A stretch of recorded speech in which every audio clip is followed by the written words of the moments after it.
everybody, and welcome back. Today, I'm joined by Steve Brann, founding partner and CIO of Apollo Multi-Asset Management. Apollo is a specialist in absolute return investing, and today we'll be discussing the Apollo Diversified Multi-Strategy Fund, Apollo's UCITS Fund, and the broader case for absolute return and multi-asset investing in today's market environment. This is a particularly interesting moment to speak, because investors are once again having to think carefully about drawdowns, diversification, inflation protection, and the role of bonds in portfolios. At the same time, rising correlations across asset classes and ongoing geopolitical uncertainty are making traditional portfolio construction more challenging. Warm welcome to Steve. Good afternoon, Thomas. Thanks for having me. Steve, let's start with the immediate picture. How was March for you from your portfolio manager perspective? And how did you experience the month since the Apollo Diversified Multi-Strategy Fund? As you know, the sort of backdrop to March has been a difficult environment with the war in Iran and also a lot of chatter around private credit. So we had a mild drawdown in March, but that is totally as you would expect in these kind of difficult environments. And we've seen this over the last 8 years or so since we've been doing this, that when you get to crisis points and pivot points, there can be a very small initial drawdown. They're typically between 1 to 1.5%. So we saw it in Liberation Day last year. In fact, the fund was down about 1.2%, but by the end of April, it was in positive territory again. So we had a positive April, and during COVID, we had a mild drawdown. Our monthly drawdown in March of 2020 was about 2.4%, and then the fund started recovering thereafter. So we're seeing a similar sort of picture. When you have these crisis points, you tend to see that market makers widen their spreads. Part of the initial loss is just a dislocation that's taking place in the market. And we're already starting to see some recovery in the fund already in the latter half of March. The problem with this particular crisis is that fund managers are finding it quite difficult to choose the next direction, because we're getting lots of different Truth Social tweets from Donald Trump, which are quite often difficult to read. So yeah, expectation was that we would see a mild drawdown, which we did. And we're very confident once the picture is clear that all the different fund managers that we're investing in will be able to take advantage of these dislocations. How would you characterize the current market phase and the related drawdowns as a normal phase in a volatile market, or as a sign that the opportunity set and the risk backdrop are becoming more complicated? Yeah, this particular event around Iran has been more dangerous than many of the situations we've seen in previous years. The escalation level is actually quite frightening. Previously, we had the 12-day war. We've had various different bouts in the Middle East over time, and obviously the Ukraine and Russia war. And typically, the market has been right to take advantage of those market dips. I guess what we're seeing latterly in markets over the last couple of years is we're seeing correlations of asset classes at the same time. We saw both equities and bonds fall in March. So your typical 60-40 portfolio hasn't been able to defend. But this has been a particularly difficult situation to read, mainly because Trump is incredibly difficult to read. And it has got sinister potential in that, luckily, today we're recording on the 8th of April, and things have been de-escalated for at least 2 weeks. But if we did escalate things and oil prices went to 100, say 140, 150 for a period of time, we're potentially looking at a global recession on our hands. So this isn't just the norm. We are teetering on the edge of pretty major things here. Well, you already gave the next keyword, correlations. So one of the defining features of the current environment has been the rise in correlations across asset classes, so including periods when equities and bonds have both struggled. So how important is that shift, and what does it mean for the way you think about portfolio construction now? This is something that we've been highlighting for some time. And really what has changed in the interest rate environment over certainly the last 3 years since interest rates have moved up, we are starting to see correlation between asset classes, mainly between equities and bonds. Most people's careers have been defined by inverse correlation. So if you started your career in the early 2000s and then rolled into post GFC, you've really been in a sweet spot for that inverse correlation between equities and bonds. Unfortunately, I've been around long enough. My career started in the 80s, and through the 90s, we had interest rates of 5% and correlation between equities and bonds. I've seen this story play out a few times in my career, and it's something that we've been highlighting. And I guess what's been interesting in this particular crisis as well is that other asset classes, which you might imagine to defend on the downside, have not worked either. So those people that have been in gold and silver have seen gold and silver come off significantly in this crisis. So there haven't been many asset classes to be able to run to because we've ended up with high levels of correlation, certainly on the downside. So if we look at the fund itself, which parts of the portfolio are doing the most work in the current environment? So you're blending macro, long, short equity, market neutral, event-driven or credit and rates in your portfolio. Where you're deliberately staying patient and rather than deploying risk in a more aggressive manner. Yeah, absolutely. You have to be patient and you have to be faithful to your managers in these difficult times. They have an ability to change their portfolios very quickly and take advantage of these dislocations. And at the moment, you have to be patient because it's not clear whether the war will de-escalate and we go back to where we were with global growth in very steady and nice state, or does this escalate? So many of the managers at the moment are not sitting on their hands as such, but they're not looking to take big bets because you could get that bet wrong. One day Trump says something, the next day it changes. So they have to be really careful that they can see the future. And I don't think anyone can honestly make that sort of clear position. So within the different buckets that we're investing, it's been quite interesting that there's not been a significant benefit from one bucket to another. So what we found is that we typically have 4 or 5 managers in, say, the macro bucket, the long short bucket, and market neutral. And so what we're seeing is actually it's the diversity of the different managers within each bucket that is protecting us. And we've got, say, 2 managers that are up for the month and 2 that are down. And that's part of our policy and our process is to build lots of uncorrelated managers together. And so we're not exposed massively to a movement in the direction of markets one way or the other.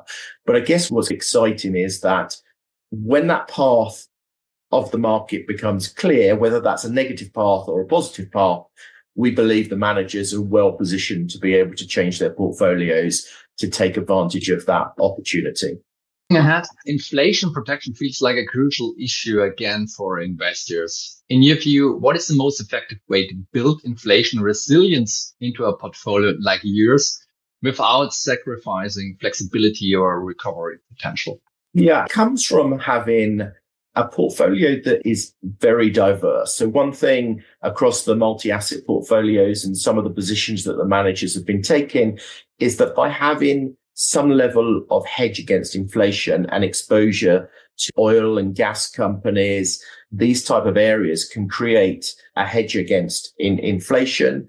And within the bond and rate portfolios, we've got a number of managers who are able to purchase inflation protected bonds to be able to take advantage of that. From a fund point of view, we like to see that it's much better in terms of performance when there's a higher level of interest rate and a higher level of inflation. JP Morgan coined it the alpha winter. So between about 2009 to 2018, we had low interest rates, low inflation, and low realized volatility.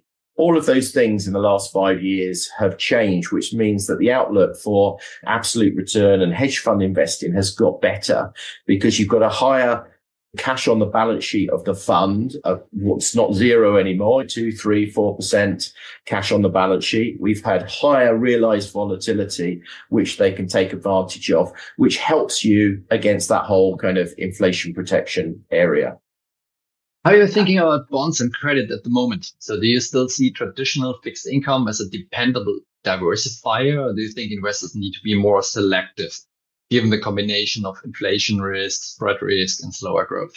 Absolutely. It's something that I've been warning on for some time. There are dual factors within the bond market that are concerning. First of all, in the Western world, we have got governments that have got huge amounts of debt, and they are pushing the boundaries of what is acceptable in terms of the budget deficits that they're running and how much debt they can actually sustain. So there's a risk, and we saw it in the UK bond market a couple of years ago with the Liz Trust budget, and we had a bond puke, but we're not getting too far away from the US having a sort of similar situation, maybe 2 or 3 years away from that if debt keeps rising. But we've got issues in Japan, we've got issues in Europe. And then there's the other side of the coin in terms of the bond market is that spreads are incredibly low, whether that's investment grade or high yield. We haven't really seen a credit or the end of a credit cycle for around about 17 years now. So most investors haven't really seen a default cycle. And then added to that, we have started to see the unraveling of the private credit market. And private credit has become, it's not necessarily a systemic risk to the banking system because the banks, with all their kind of the legislation that came on after the GFC, we moved a lot of that sort of private lending into private credit vehicles. But there has been an incestuous relationship between private equity and private credit, and mainly in the software space. So private credit is come under pressure. So private equity has come under a little bit of pressure within the software space. They leveraged up when loans were particularly cheap, and now they're looking to refinance those at higher levels. And they're all now having private credit businesses that are interloaning across each other. And so we've started to see some real signs of liquidity issues in that. So I think the outlook for bonds on a number of factors is risky.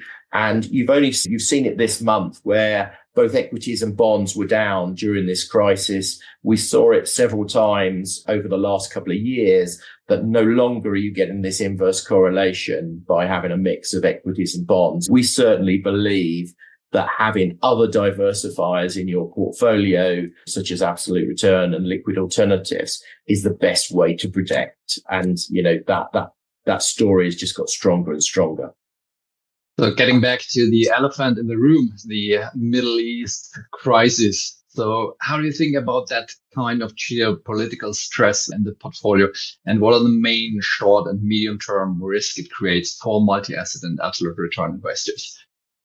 Yeah, wow, it is the elephant in the room. The last, 3 or 4 years, I felt the market had become too complacent to some of the geopolitical risks in the world.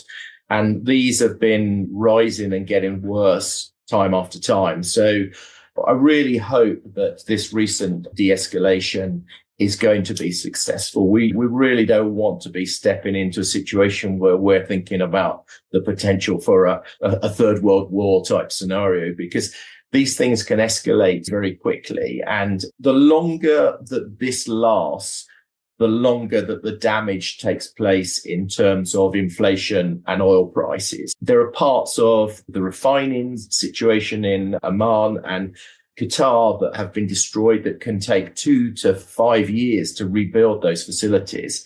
And so if things escalate and we have more facilities, maybe pipelines, refineries that are bombed, the longer the inflation pressure becomes. So we are in a pretty serious situation. But that is the beauty of being able to have absolute return, because You can go long and short. So you can take advantages of parts of the market that are going to be difficult by shorting those parts of the market and maybe going long defensive companies.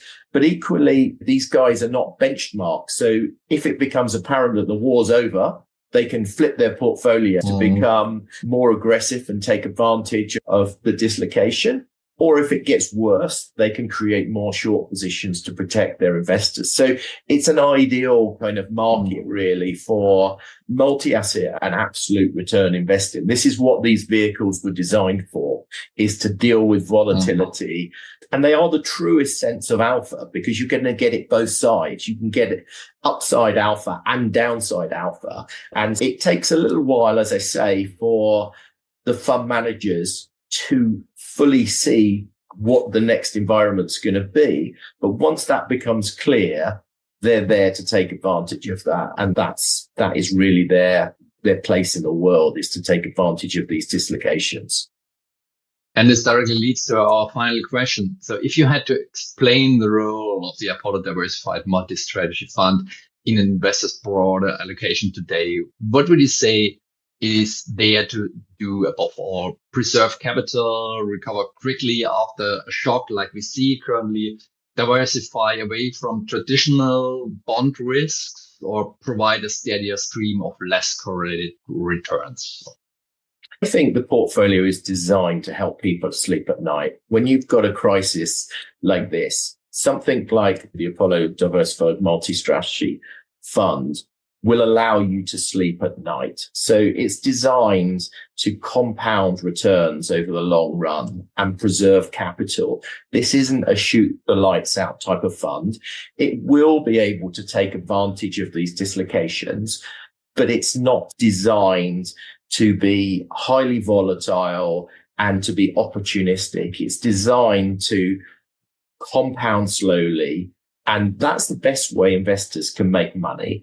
And it helps people be able to diversify away from some of the other asset classes, which may have a difficult time. But if you really if we become really bullish, obviously people want to increase their allocations to equities and take advantage of that. But at the same time, this fund will take advantage of any upside, but also any downside opportunities. So it's really about that ability to help you diversify away from traditional asset classes that have started correlating.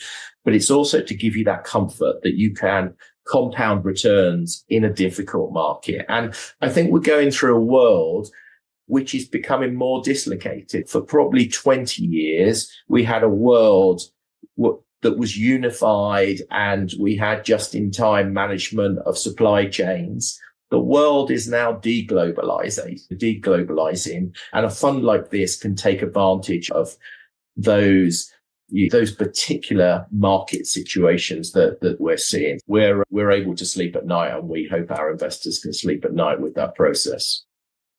So what is clear from this discussion is that the challenge for investors today is no longer just how to balance equities and bonds, but how to build portfolios that can cope with inflation risks, higher correlations, and a much less predictable macro backdrop. That is exactly where the debate around absolute return of flexible multi-asset investing has become so relevant again.